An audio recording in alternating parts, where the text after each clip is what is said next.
Hey there, Ryoko here with week 8 of the Dragon Anime Store show, where I talk about new anime products for the online store every other Saturday. Most importantly, I talk about anime shows and characters, hopefully teaching new fans or those who are curious and wanted to try out the new shows that are discussed. The real fun part of the episode. Mainly, I'm just happy to watch new anime and get paid for it. It's the best job as long as I don't run myself ragged doing all-nighters again. I run into new possible favorites, but more often than not, I discover new characters to dislike. Like the next two characters I'm going to talk about today. But it's always worth it, in the end, which is why I'm going to talk about those two first, and then it's smooth sailing from there.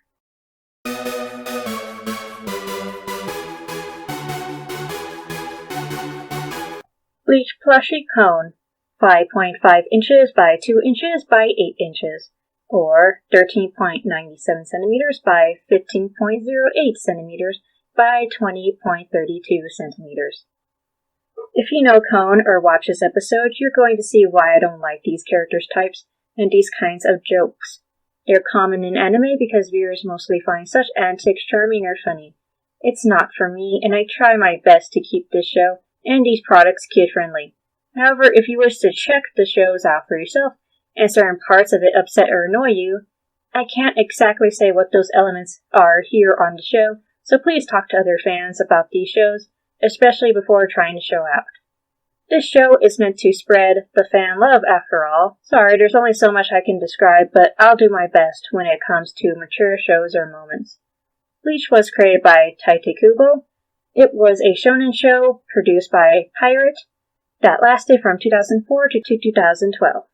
It was one of those long-running shows that you thought would go on forever, and at the time it was normal to think that about any shonen show, as that is the main turnoff for anyone new to the genre. Shonen burnout is a real thing like Marvel movies, but considering the alternative is either shoujo drama or random crazy comedy, let's just say I'll always be a fan of shonen. It tends to have the best animations and fight sequences. Bleach follows Ichigo Kurosaki, who had a rough childhood. His mother died in an accident. He can see and interact with spirits, which creeps people out, and worst of all, he has orange hair. The worst offense when going to a Japanese high school, where everyone thinks you're delinquent because you dyed your hair, any other color but black or brown. His hair is naturally that way. Doesn't stop people from judging, though. His peers pick fights with him because of these traits, or most likely just because. These fights causes people to think he's a troublemaker even more so. Ichigo doesn't bother talking to people because he knows everyone will assume this of him. He still helps spirits whenever he possibly can because of his mother's death, not caring what others think of him. One day a hollow and evil spirit attacks his town. Ichigo has never seen such a monster before. He was surprised when a Soul Reaper named Rukia appears and was able to kill the hollow. Nobody sees any of this happen but Ichigo. That night, Rukia wanders into Ichigo's room looking for a hollow. Ichigo gets annoyed when Rukia ignores him and he kicks her to get her attention. Rukia is surprised that Ichigo can see her, let alone be able to kick her. She explains that a Soul Reaper is a powerful soul whose duty is to fight hollows and protect good spirits. Rukia gets annoyed with Ichigo's persistent questions and magically binds him so she can assume her duties. A hollow attacks right outside Ichigo's house. Ichigo breaks his bonds, showing how powerful he is. However, he's still a human, so he can't fight the hollow. Rukia gets injured saving Ichigo and proposes that Ichigo take her Soul Reaper powers, since she can't fight. Ichigo takes almost all of her powers, causing her to be powerless, but he becomes so strong as a Soul Reaper that he destroys the hollow with one swing. From then on, with Rukia slowly recovering her powers and unable to perform her duties, Ichigo must take on these duties as a substitute Soul Reaper. Every time he has to leave his human body behind so he can fight in his Soul Reaper form, his human body becomes limp as it's soulless. Rukia goes to a soul shop that helps Soul Reapers and unknowingly buys a defective soul pill. The soul pill helps Ichigo perform his Soul Reaper duties while his human body is possessed by the soul pill, so he can also seem like a normal high school student at the same time.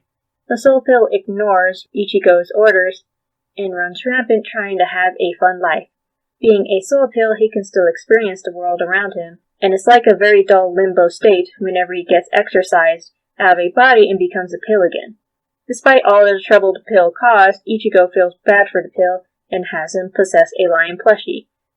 The lion is named Kon, and he coughs up the pill, which Ichigo swallows so that Kon possesses Ichigo's body whenever Ichigo is called in battle.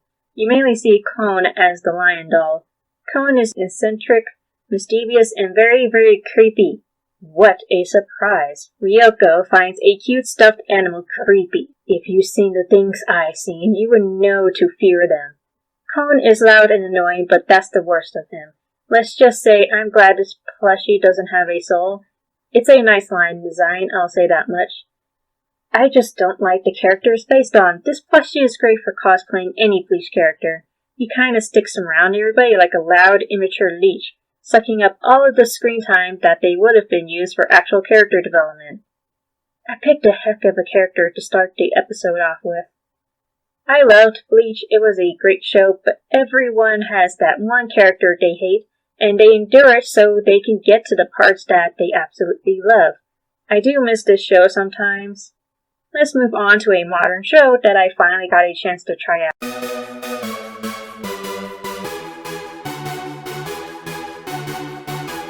That time I got reincarnated as a slime figure, Rimuru Tempest, 7.9 inches or 20.07 centimeters. I'm going to call this the slime anime. It's the only anime right now about slime. I'm not going to keep saying these long anime titles that Japan seems to love to create. Anyway, the slime anime was a web novel created by Fusette. The anime came out in 2018 with season 2 coming out this year, produced by 8-Bit. I'm not making these names up. The slime is about how a human came back to life as a slime.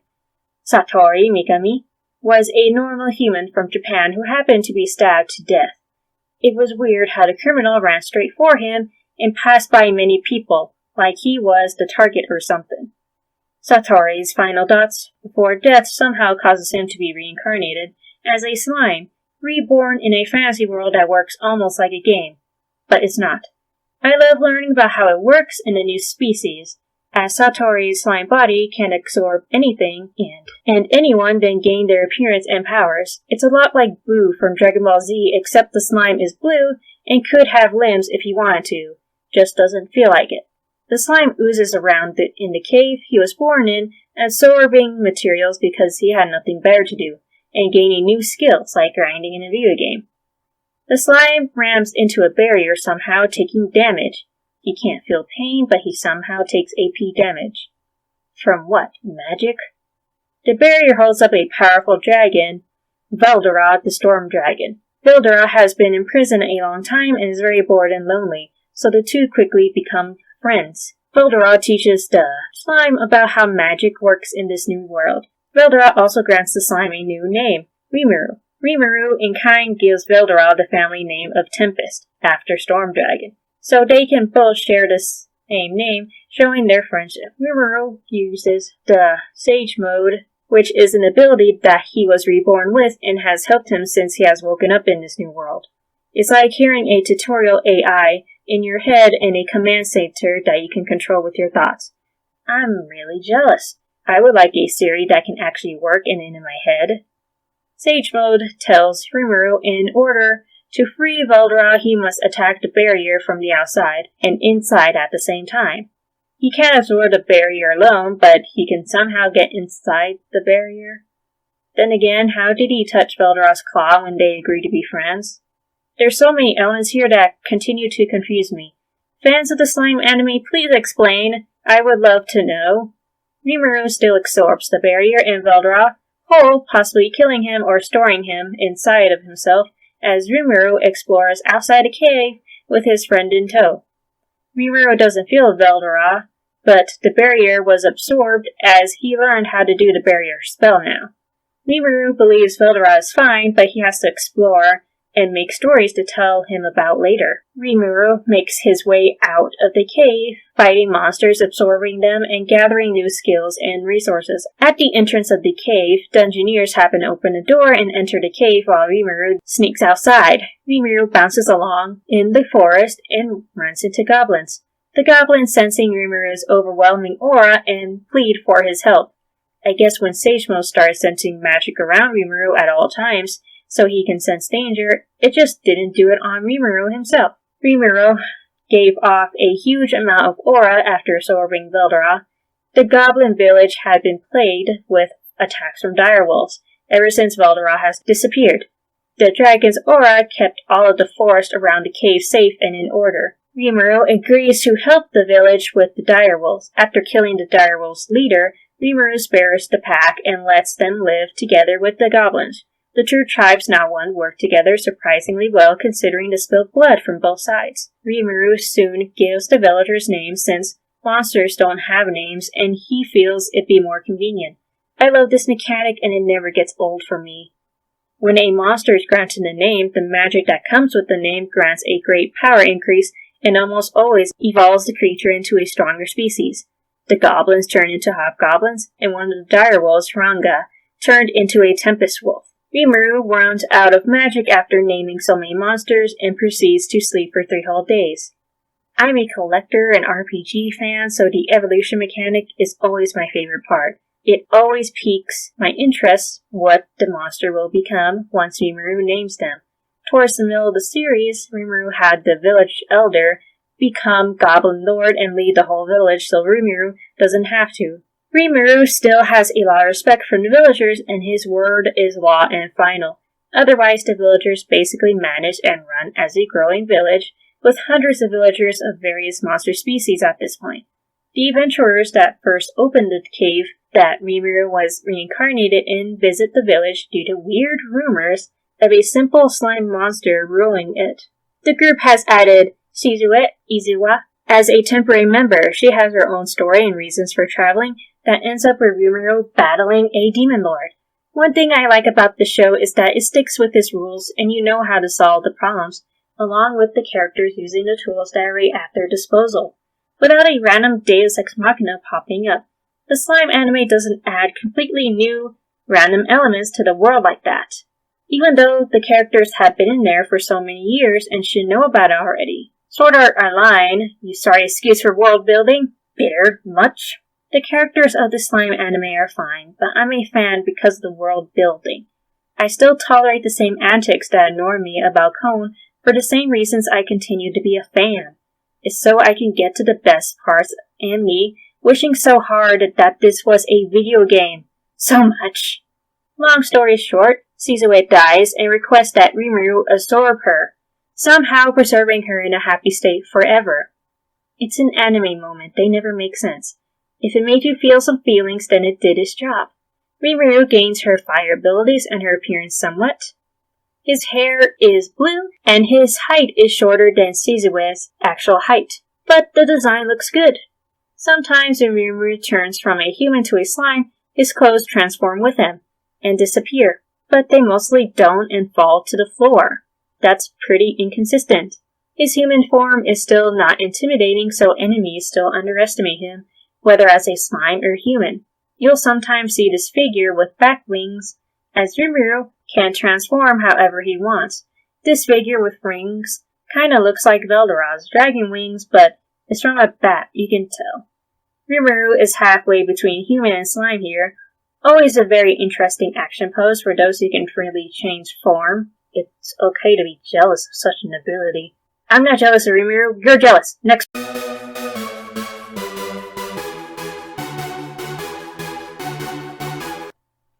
Dragon Ball Z Keychain Perfect Cell, 1.5 inches by 2.75 inches or 3.81 centimeters by 7 centimeters. I haven't talked about this show for a few episodes. It was starting to feel weird. Dragon Ball Z was created by Akira Toriyama and produced by Toei Animation. I've talked about Goku's adventures before, but the Cell saga came between the Android and Majin Buu sagas. After this episode, we would have talked about every saga in Dragon Ball Z. Dr. Gero of the destroyed Red Ribbon Army was destroyed by his own android creations 17 and 18.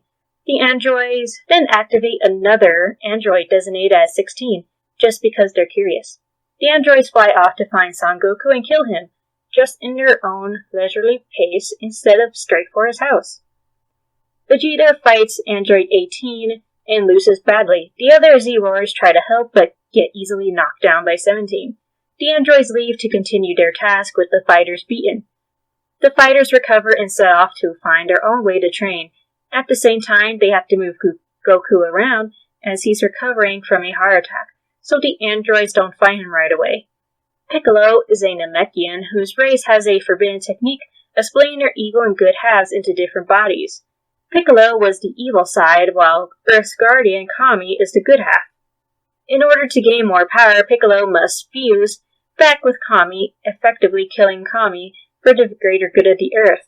After fusing with Kami, Piccolo senses a whole city instantly disappear and goes to investigate, where he meets Cell, an insectoid and therefore creepy android, also created by Dr. Gero with the genes and techniques of all of the strongest fighters, including Piccolo and Goku. Cell fights Piccolo and shows how he killed a whole city by draining the people and stealing their energy, making him stronger. Cell drains Piccolo's arm to the point of complete limpness. Piccolo feigns weakness and asks Cell to explain why he is here and what he is. Cell explains his origins and his purpose of absorbing 17 and 18 to achieve his perfect form. However, Trunks, the future son of Bulma and Vegeta, used a time machine to warn the Z-Warriors of the androids, then time-traveled again to destroy 17 and 18 from his timeline. This caused Cell to forever remain in his imperfect form, so he killed Trunks and stole his time machine. Cell got to this timeline in a weak state and bided his time for 4 years and gained his strength by draining thousands of people. What? I know I'm throwing a lot at you, but watch the show. If that understandably becomes too much for you, the Dragon Ball Z Abridged series created by Team 4-Star is a must.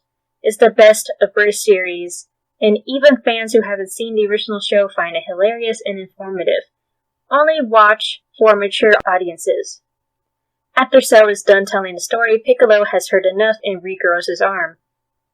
Man, being a Namekian's cool. Too bad there aren't any female Namekians in Xenoverse 2. They have the best techniques.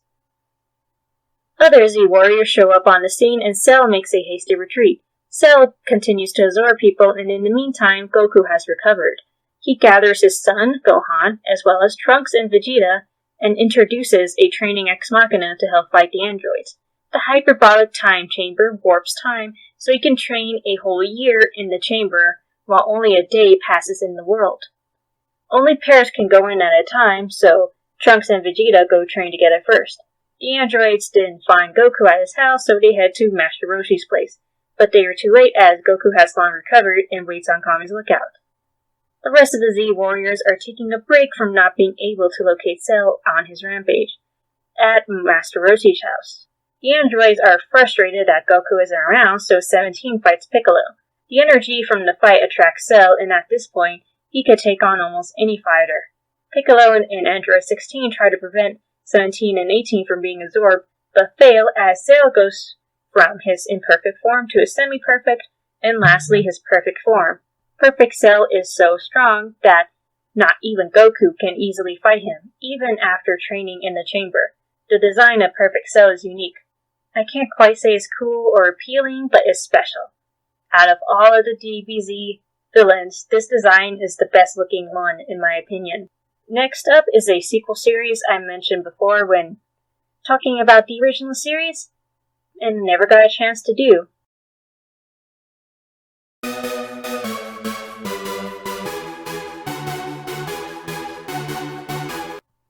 Boruto Keychain Boruto, 3.5 inches by 3 inches by 6.5 inches, or 8.89 centimeters by 7.62 centimeters by 16.51 centimeters. Boruto is the sequel series to Naruto and Naruto Shippuden, as it follows the children of the characters from the original series. The series went with a different creator than Masashi Kishimoto because he refused to do the sequel. Kishimoto still supervises the project, with Boruto written by Yukio Kodashi and illustrator Mikio Ikimoto. It was produced by Pirate since 2017. Boruto is the son of Naruto Uzumaki, the Hokage of the Hidden Leaf Village, and Hinata. Boruto has a little sister named Himawari. Boruto has a completely different childhood from his father's.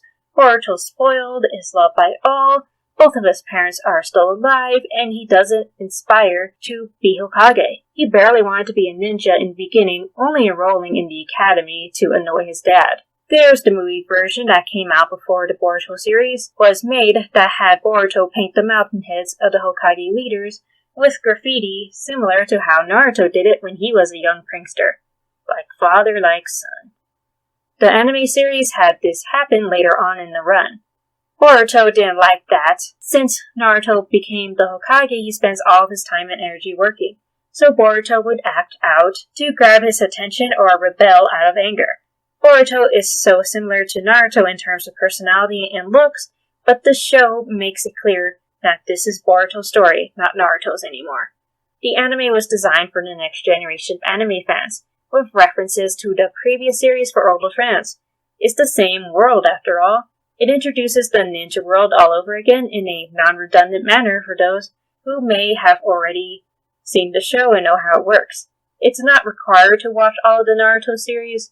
You can start off with Boruto and still enjoy it and still experience it for the first time, like you would with Naruto when it first aired. I still recommend watching Naruto. I don't think it's too much as long as you avoid the fillers, and it's always fun to see how history first began. This keychain is basically like a tiny plushie. They used to be attached to phones, but smartphones don't allow it anymore. Phones now only have their sometimes hard to reattach and not strong at all flimsy phone cases for fun decoration purposes. However, this Boruto keychain is good for your keys or to hang on hooks. What were you going to use those hooks for? Hats? I usually just go for the creature plushies, but they end up being creepy creatures, so I might be going for the human ones more now. Comment and let me know if you'd rather have normal human plushies like these, or the laying down version of plushies that I've been seeing a lot more of lately. I would love to talk about those. I haven't been doing many humans, and they tend to be my favorite, and have the best personalities. Now let's end the show with a human character who was designed to literally not have a personality whatsoever. Again, what?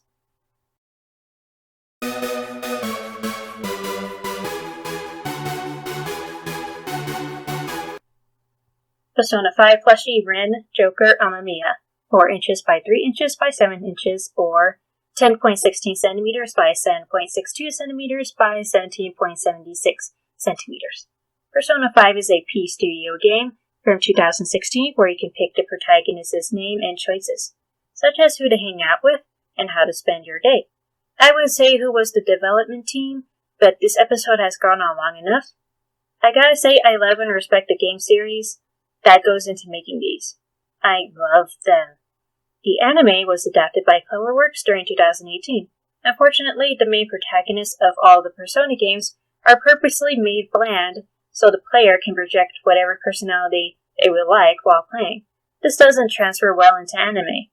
Ren Amamiya is that main protagonist. He actually has a background before the game starts of trying to help a woman who was being harassed by a powerful politician. However, the police arrest Ren instead, as the woman doesn't speak up and the politician accused the young teen of just randomly attacking him.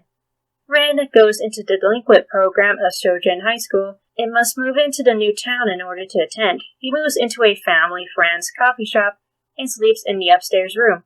On his first night in the new city, he receives a strange vision of Igor and signs a contract granting him persona powers. A strange app appears on his phone that allows him to travel into the metaverse. More on that later. On his way to his first day of school, he runs into Ryoji, and the metaverse app activates and forces them into a new dimension. The high school looks like a castle that's filled with shadows now. The king of the castle, who is the gym coach of the school, captured him, planning to kill him later. Ren activates his persona powers and kills the shadows. Ren and Ryoji come back to the metaverse to see what is going on and why the school sometimes appears as a castle, sometimes as a normal school. They find a cat-looking creature named Morgana who explains much of the metaverse dimension. He knows a lot about the shadows and persona, but has no memory of his own past. He says he's a phantom thief. The gym coach corners the group again, forcing Ryoji to discover his own persona powers. Morgana helps by summoning his own persona as well. After escaping the castle yet again, Ren and Ryoji run into a talking cat at school, which is Morgana. Only those who have been to the metaverse can understand Morgana as a cat, or else all they hear from him is meowing. The castle exists in the metaverse because the gym coach rules over the actual school and tortures his students. The shadows revolve around his dark desires and follow his lead. Morgana suggests that in order to stop the coach and make the castle disappear, is to steal his heart in the metaverse, which will cause him to feel guilt and repent. The group goes to the castle again to find the heart's location and secure a route. Anne, a fellow student at Sujin, also accidentally enters the metaverse and finds her own persona powers. Everyone regroups, and after explaining the situation to Anne, they form the Phantom Thieves. Ren is the leader of this thief group with the codename of Joker in order to hide his identity. The Phantom Thieves continue to steal the hearts of bad people and making them change for the better. More and more accidentally stumble into the metaverse, then join the Phantom Thieves after discovering their own personas. I like the show, but I know I appreciate it more if I played the game. Alas, still no PS4. You may have only known Ren through the Smash Brothers games as the Joker character you can fight with. When I was at a Comic-Con, he was the most used character. I don't know why, I'm not any good at Smash, so I can't tell you why. This plushie is Ren in his school uniform. If I was forced to wear a school uniform, I would have a better time wearing that kind of uniform. Stylish black and red. All school uniforms should have these colors at least. Black. That sounds dour. I don't exactly disagree. It was a rough start to this episode, but we got through it. It was nice talking about old favorites and experiencing new ones. It was a good episode and good stuff too. I'm more excited about episode 10. It's so close. I don't have any big plans in mind for that episode yet, but it's a big milestone. We would have been around for 5 months by then. I can't wait. I'll see you guys by then. Make sure to share the fan love. Thank you for watching. I hope you enjoyed Dragon Anime Store episodes and will continue to enjoy them by liking, subscribing, and rubbing them in your friends and family's faces by sharing them anywhere. Speaking of sharing, we have surveys where you can share what products you like with us, and then the top 5 episodes voted will be featured in the next episode. Why would you want to do that if you don't like the products or plan on buying them? Because then I get to mostly talk about the show and characters the product is based on more than the product itself, as you just seen in this episode. If you don't see a show or character in the survey you would care for me to talk about, then you can make requests by commenting here or any of our social media channels such as Facebook, Twitter, or Instagram. Well, see you next time, and as always, make sure to share the fan love.